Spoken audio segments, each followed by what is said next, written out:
Willie D. Live. Will Smith did it wrong. Will, you know... You wouldn't have accepted the slap. That's what you're saying. Nigga, please. First of all, ain't no man gonna walk up on me. You feel me? Ain't no man walking up on me and saying things anyway. You feel me? But okay. Let's be realistic here. Mm-hmm. A man could temporarily lose his mind and walk up to you and say something reckless. You can't control that. Yeah, you can't control that. What you do after But he that. walked up to him and hit him and then said, see, that he don't got that ghetto in him. Will ain't got that ghetto in him. You're supposed to say it while you hitting the motherfucker. Keep my mother right out your mouth. And he hit the motherfucker. He didn't even, his ear was still ringing. He didn't hear nothing he said. He just said, nominees.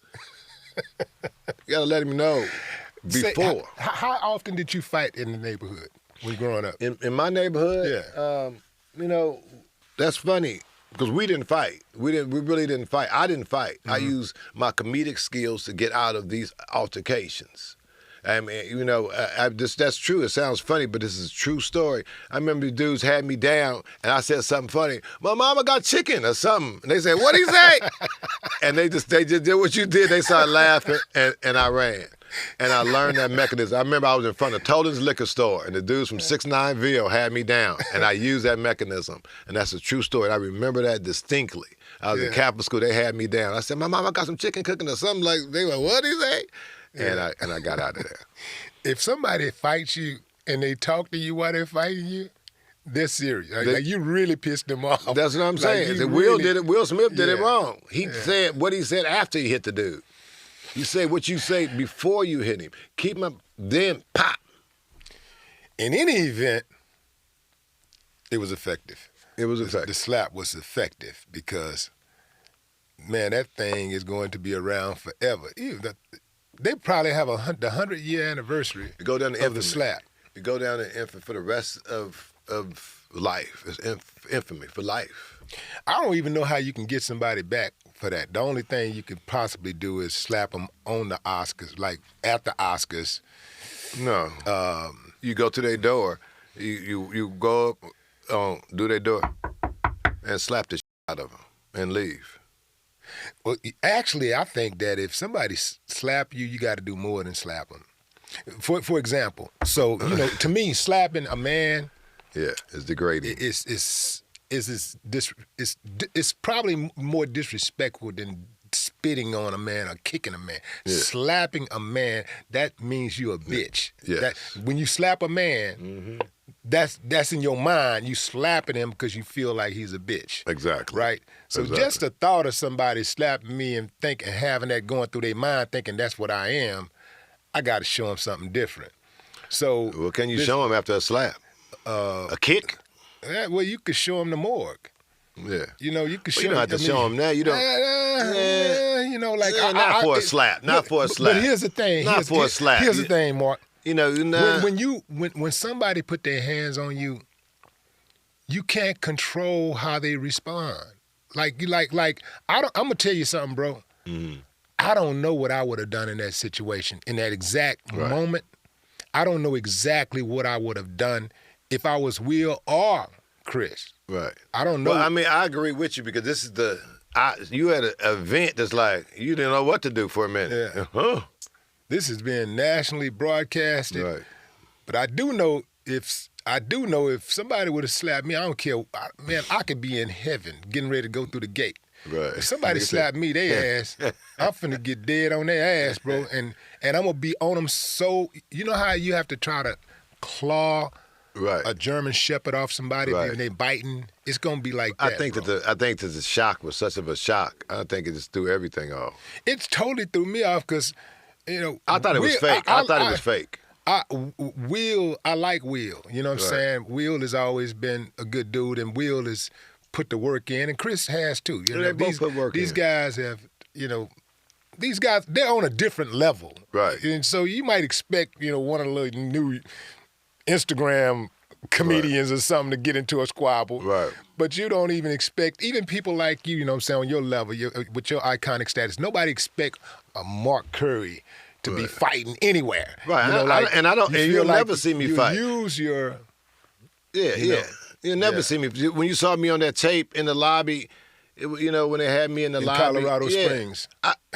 That's why I was calm. I was calm because I knew as a black man, if I raised my voice in any type of way, they was going to use that. That's why I was calm. And if I needed to knock them motherfuckers out, 1-2, and you're toothless. Right. So I wasn't worried about. I don't know if they had weapons. I was trying to be calm to de-escalate as a black man. Look at this situation that happened in Memphis. You got to de-escalate. You got to, with all this, they want you to flinch. Right. Put your arm back. They put you flinch. You flinch up. That's it. So I just try to be calm as an OG in these situations. I think you did a remarkable job in handling that situation. When it first happened, though, when it was happening to you, you've heard about all of these stories all over the country. But when it was happening to you, what are you feeling in that exact moment? As a learned man, as a man who knows my history, as a man who knows how they gonna come at you, how they come at you, how they feel about you, how they think about you, then it was less impactful for me. I knew what was happening, so I knew the situation. That's why I turned the camera on. That's why I was calm. I knew what was going down. I said, let me, record this, just so they understand that to me, it felt like Jim Crow laws in the 50s, 60s, where a black man, not only does a black man ask if he's in this hotel, but the janitor felt that he had the authority to check me. Bitch.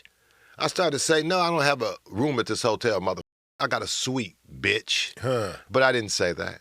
I just let them have their way because I know that if I would have said goddamn or anything, then I'm a black man cursing in the lobby and they're going to come a different way.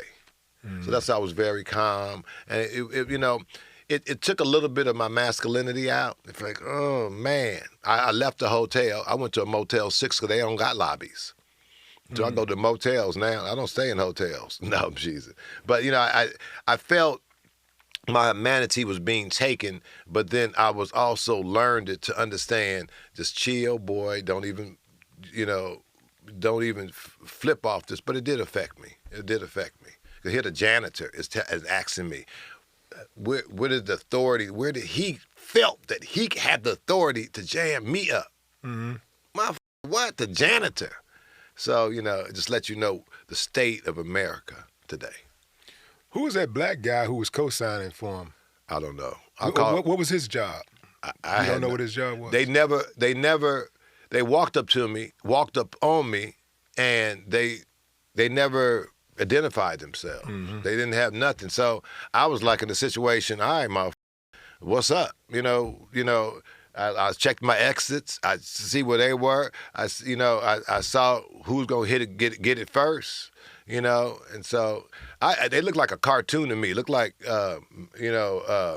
Meth Man and his sidekick Wonder Boy or some shit. It might like a cartoon. There's some meth. Let's go, sidekick boy, and let's go arrest some people. Yeah. So it was a weird situation. I ended up leaving the hotel, and so, and the hotel never called me back. No, they never said they're sorry, never said nothing. And it's a black woman on the board. So it's just a race. And they have black owners of that hotel, Really? So, yeah. They have. What was the name of that hotel? Was the Wyndham? Wyndham something. Yeah, the Wyndham in Colorado Springs. Yeah. And I'll never go to Colorado Springs, but wait till Deion Sanders. If Mr. Cooper can't be in the lobby, wait till they see prime time in the lobby. I wish Deion all the best, but I know, bro. I know. Deion is a stand-up type dude. He gonna say what he feel. Right. He's a very vocal person. He's passionate, and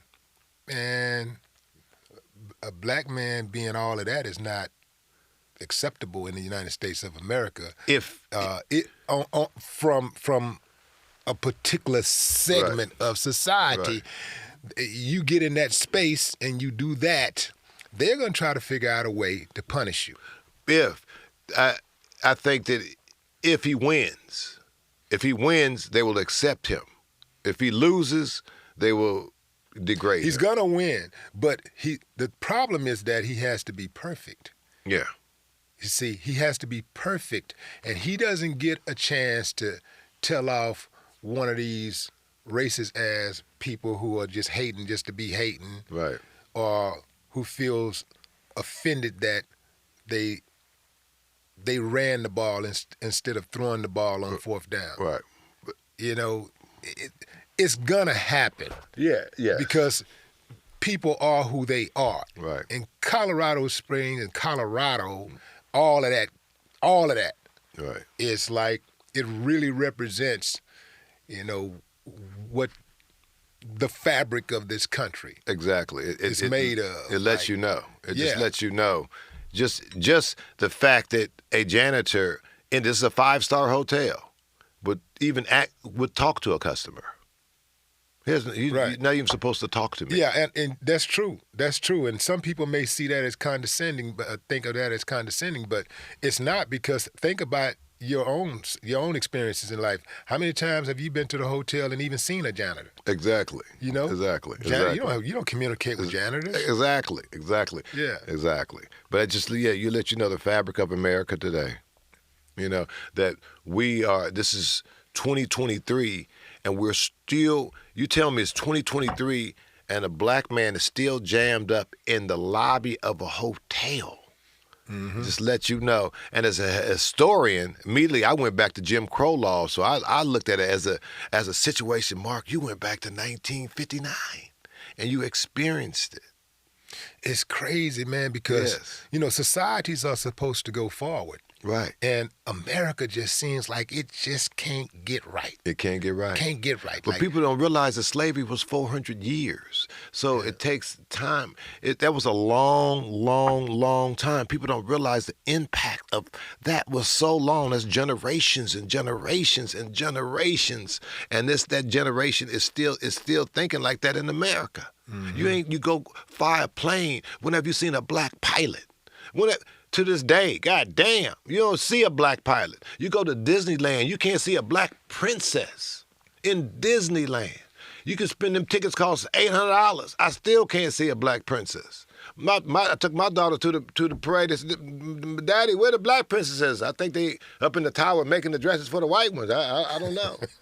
I mean, you see this in America. You go look in America, and, you say, wow. You see, she's the first black, these political things, the first black mayor. I can't stand that shit. You be like, what? In 93 years? Like, what? She's the first black, what? What? And you look at the timeline. You say, well, what? Wow. Amazing. I can't stand that first black this, first black that. I just don't like. Let's just do it, man.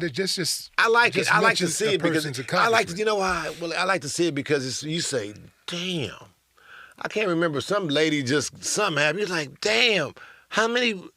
This 2023, and they never had a black. Wow.